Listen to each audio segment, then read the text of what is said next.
I first started Ubering, I was so excited because I was like, I'm not broke no more. I'm off the bus. I'm not with these broke bus niggas, you know?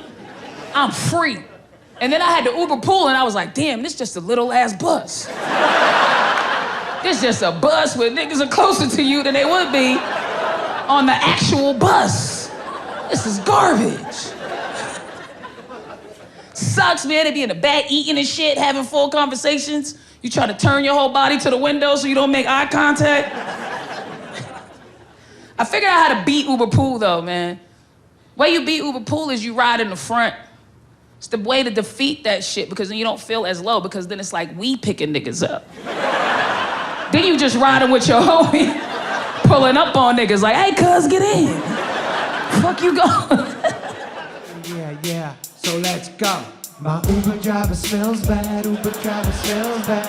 Got a smelly Uber driver smells bad, yeah. Got a smelly Uber driver, yeah. Got a smelly Uber That's driver, right. Uber driver smells bad. Got a smelly Uber driver. He got that free water if you wanna drink. You know what else he got? He got that stank.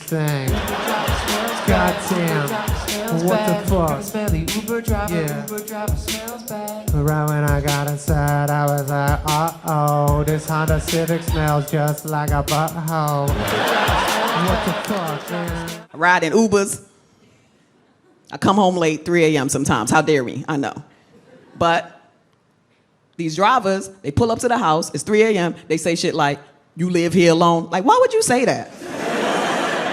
Why don't you know that's creepy? That's happened to me multiple times. You live here alone. Like, 20 minutes of silence, this is what you choose to say. And when you choose to say it. What is happening right now? They turn you into a lie. You gotta be like, no, it's just me and my 2 husbands. And our pit bulls, you know. We run a pit bull academy if you wanna come by.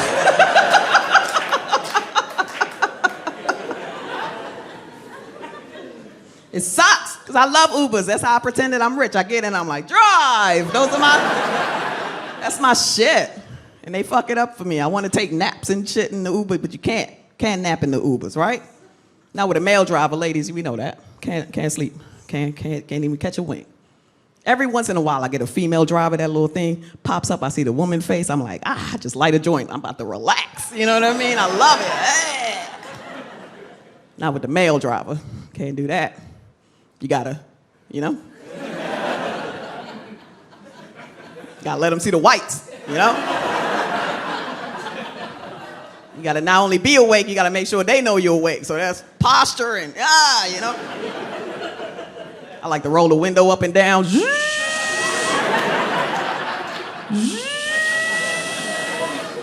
Am I cold? Am I hot? What I am is awake.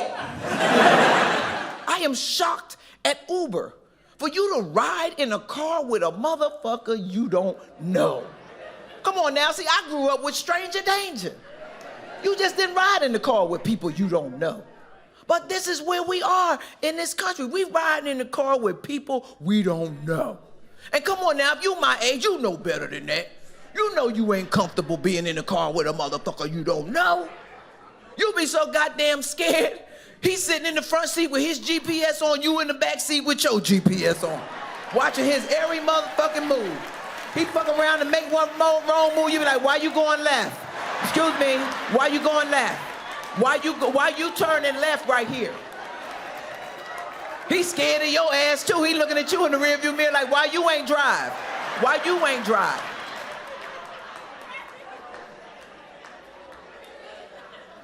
Come on now. And you know you done seen Uber situations that don't look right.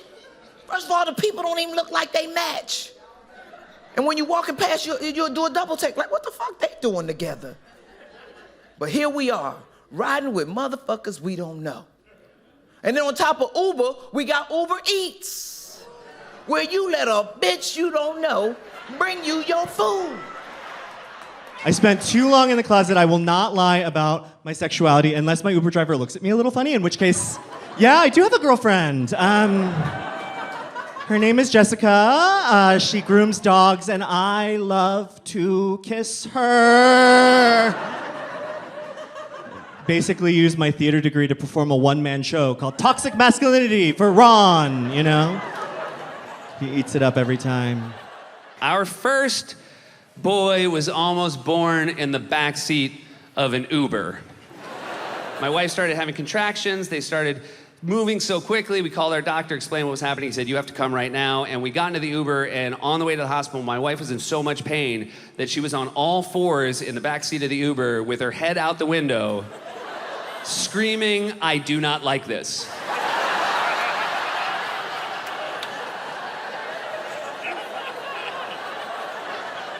Being very economical with her word choice. Also, in any other city in America, if someone's yelling, I do not like this, out the window of a car, it is an abduction taking place. In New York City, nobody blinks an eye. See, we weren't on highways, we were like stopped at stoplights. And my wife was screaming, I do not like this, and old women were like crossing the crosswalk saying, it's New York City, nobody likes it. The panic of claustrophobia is pretty funny, though. I mean, it's not funny when it's happened to you, but how quick you go from normal to just an insane person is just, it's all at the same time. So it's all kind of new to me, so I forget I have it. And I'll put myself in a situation and I go, there it is. I got an Uber once with like 7 people. And so we get in, I'll get in the third row trying to be a good guy. And I climb in the back, they put all the seats up, and it just starts hitting me. And I mean, I'm back there, you're like, just trying to be normal, you know, you're not talking. And then you just go, hey, you think you could roll the window down? You know what? Can everybody just get out of the van real fast? I mean, we're just driving down the interstate. Hey, could y'all crack the window? Do you mind if I drive the Uber? You think I could drive it? And I UberX. If you don't know what that is, UberX, it's basically like a Toyota Camry. It's basically the car I own. Picks me up with a guy who looks just like me, and then I pay him to take me somewhere because I have no willpower. And I sit in the front seat. I didn't know people sat in the back seat of a Camry. What are you doing back there? Playing make-believe? You didn't make it. I didn't know anybody sat in the back seat of an UberX until I watched my unemployed friend get in the back seat of a Honda Civic. It was the most disrespectful shit I've ever seen in my life because it was a 2-door Civic. I've never seen somebody try harder to be more disrespectful in my life. It was the funniest thing. He's like, see you, hey, call me tomorrow. I'm in. I'll go see the game. And he didn't know how to get the seat back. So he's like, what do? You pull up and then you push? It's like, just get in the front seat, Kyle. Fuck you, he works for me for 10 minutes. Could you help out? Does he want a rating, you know? Help me out. And the guy helped, and then he got in the back, which was way less comfortable. And then that little triangle window, he's like, hey, call me tomorrow. You ever do this? You're ever drunk and you'll get into an Uber and you bond with the Uber driver and you think you're having this like beautiful moment and like solving all the world's problems, but if you watch yourself the next day, you'd see you're just kind of like a worthless drunken smear, you know, just me and my friends, we get into this Uber and we're like, we love you. And he's like, I love you too. He goes, I love all the people in the world. He might have been drunk too, actually, now that I think about it. Because everybody in the world is great people. We're like, we're great people. My friend's like spitting on herself. She has like a tit out, you know. I had this gay couple with me and he goes, I don't even care, the gay people. Go ahead. He gave them permission to just continue being gay. And they were so shit-faced, they were flattered. They're like, thank you so much. I was in an Uber with a man up north, and this man, we were talking about our grandchildren, and he's got a grandson, and he's in love with him, and he said, I love him so much that if he came to me and said, Granddaddy, I've killed somebody. I'm gonna need some help. He said, I'd do it. And the first thing I thought was, I'm in an Uber with a man who would cover up a murder. Do you know his favourite place in the world? Front seat of an Uber. That's not what we call it. He bloody loves the front seat of an Uber, and he'll fight me for it as well. He's like, move, bitch, I've got fat to chew, get out of here. And he jumps up front, and off he goes. All chatty McGee and emotionally available all of a sudden. And then, if there's, just a bit of like a natural lull in conversation, he's got this repertoire of bullfuckery that he just whips out, ready to go.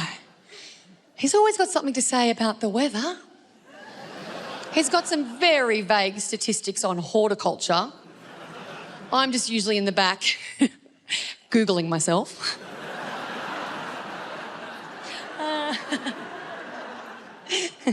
Also, what is horticulture? Why are not all, but a lot of drivers, for some reason, like taxi drivers and something, turned out to be racists, That's what I hear a lot, because I don't drive. So I'll get in a cab, and the guy will go, you know what's wrong with this country, don't you? And I go, I got an idea. So what is it?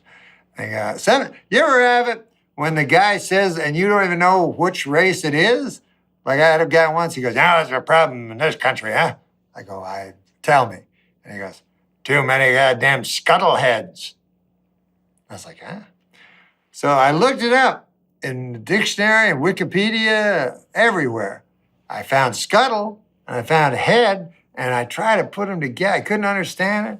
I've asked people of every race, and no one has ever heard of the term scuttlehead. We left the museum and we was like, let's get a cab. And I was like, no, fuck it, let's Uber. Let's see what the London Uber shit is like. Like it was gonna be less rapey or something. It's like, maybe it's not as rapey, or maybe it's rapey with like a tip of the hat or something. Just something different,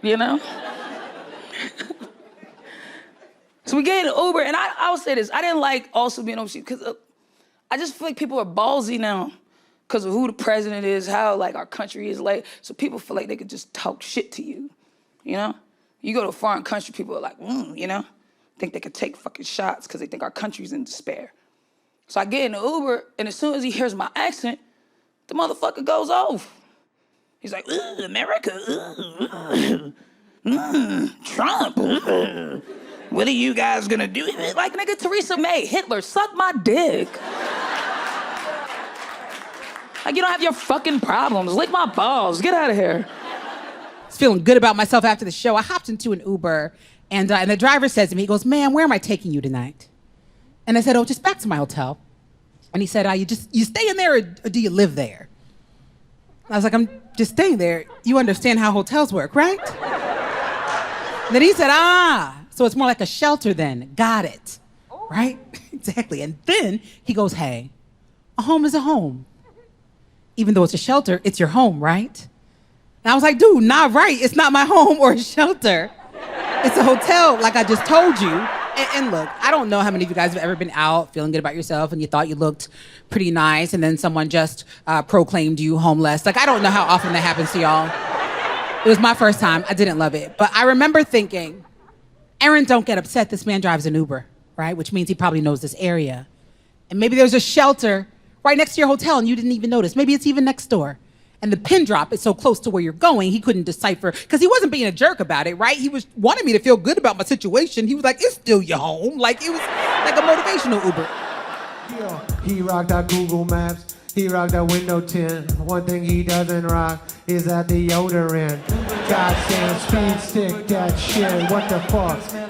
Come on. I need the iPhone charge. I'll pass the cord back. And when you take a bath, I scrub the nuts out.